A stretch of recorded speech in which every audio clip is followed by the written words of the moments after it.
Well, this is obviously a great team win for us. We have a tremendous amount of respect for Florida State's program, their coach, Jimbo, and their players.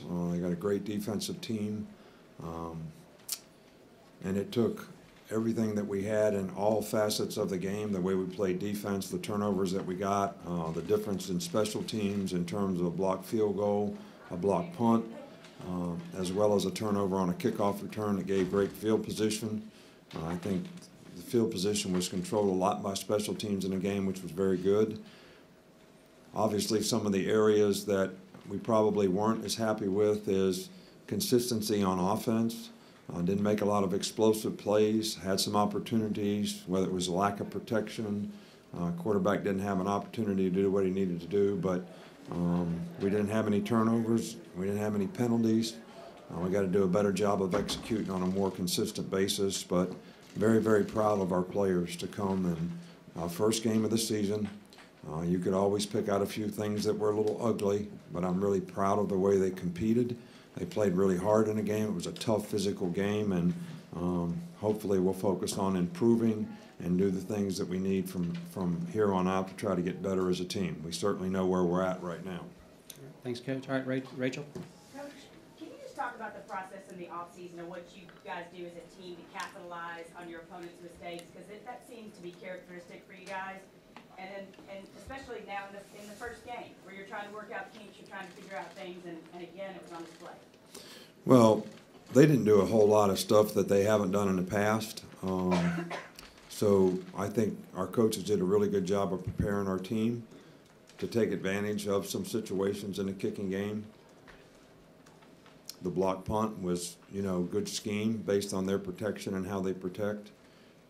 Should have scooped it and scored it instead of falling on it, but sometimes freshmen are freshmen. But we continue to try to look for ways to help our players be successful in all facets of the game, and we're going to continue to do that. And I think they believe in it, buy into it, or committed to it, and practice it so that we can make plays in the game, and it always reinforces their efforts when they do. Okay, right here in the second row. What's the status of Rashawn Evans and also Terrell Lewis? Rashawn Evans has a groin. They'll have to check it out. He couldn't play in the second half. Terrell Lewis has an elbow injury. His status is very questionable. Christian Miller has a bicep injury, very questionable. And Anthony Jennings has a sprained ankle and could not play in the second half. So we had 4 linebackers, 3 outside backers, and an inside backer that didn't play much in the second half. All right here in the middle. Hey, Coach. If you could comment on Damian Harris and his play tonight. I thought Damian did an outstanding job. He's practiced really well, had a good camp. The combination of he and Bo, maybe we'll get Jacobs back, Najee Harris. I think all those guys can contribute at that position. But Damian had a really good night tonight, made some big runs for us. All right. Over here on the far left, Coach. Was the plan going in to play both Trayvon and Levi? I'm sorry, I can't hear you. Speak up, please. I said, was the plan going in to play both Trayvon and Levi at corner? What did you see from Levi in particular? Those 2 guys have been competing at that position all fall camp.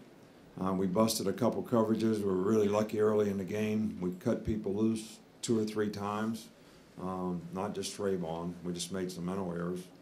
And Levi's got a lot of experience. He's been in the system for a long time and played very well when he had the opportunity to play. Very smart player.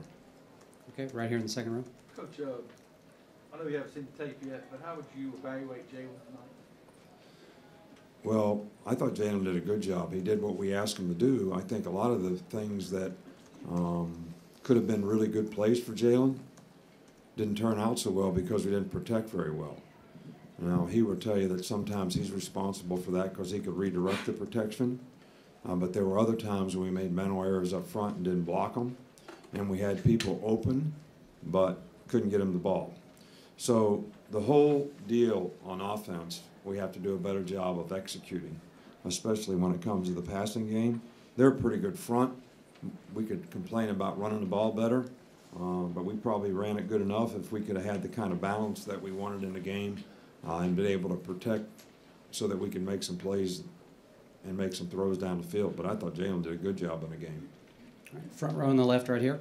Coach, what'd you tell them at halftime, and what was the biggest adjustment you felt like was made in the second half? Well, look, we make a lot of adjustments based on what the other team's doing, but mostly what we go over is the mistakes that we made. And I didn't feel like we executed very well in the first half. We made a lot of mental errors on fundamental things, and I challenged the players to execute better in the second half, which I think we did.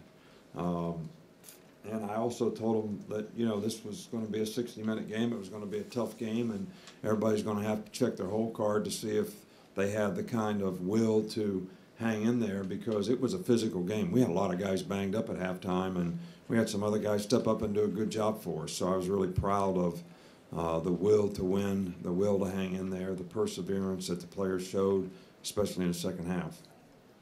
All right, time for a couple more. Let's go right here, third row on the left. Good evening, Coach. You held Florida State to 40 yards rushing, even after replacing 6 starters on defense. Was that something that you expected out of your defense? And can you speak on the play of your linebackers? Well, we had a tremendous respect for Florida State's offense. The balance that they usually create, running the ball and passing the ball and making explosive plays. I think the combination of them only making one explosive play in the game and their inability to consistently run the ball was probably something that was a real benefit to us. Early in the game, they were moving the ball against us because they were running it 3, 4, 5 yards. We were getting in 3rd and 3, 3rd and 2. Our plan was to try to pressure the quarterback. Could never do it in those situations. So we started creating more negative circumstances on 1st and 2nd down, which put us in a better position on 3rd down. So and when we got into that rhythm, I think we played a little better on defense. But I was very pleased with the way we stopped the run. All right. All right, back here in the back, all the way in the back, Coach. Coach, at the end of the day, it's a week 1 win, but did the game itself feel bigger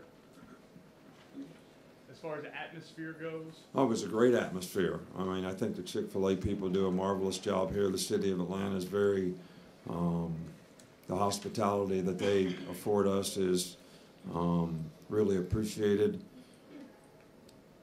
And we love playing over here. Our players love playing over here. I think this Mercedes-Benz Stadium is a fantastic venue to play in. It was a great experience for our players to have the opportunity to play here, and we played a really good team. So a lot of good things, but it's one game. We have a long season. We're going to have to get other players ready to compete at a high level that don't have as much experience. If we're going to continue to improve as a team, and that's the focus that we have right now, is what's ahead, not what's behind.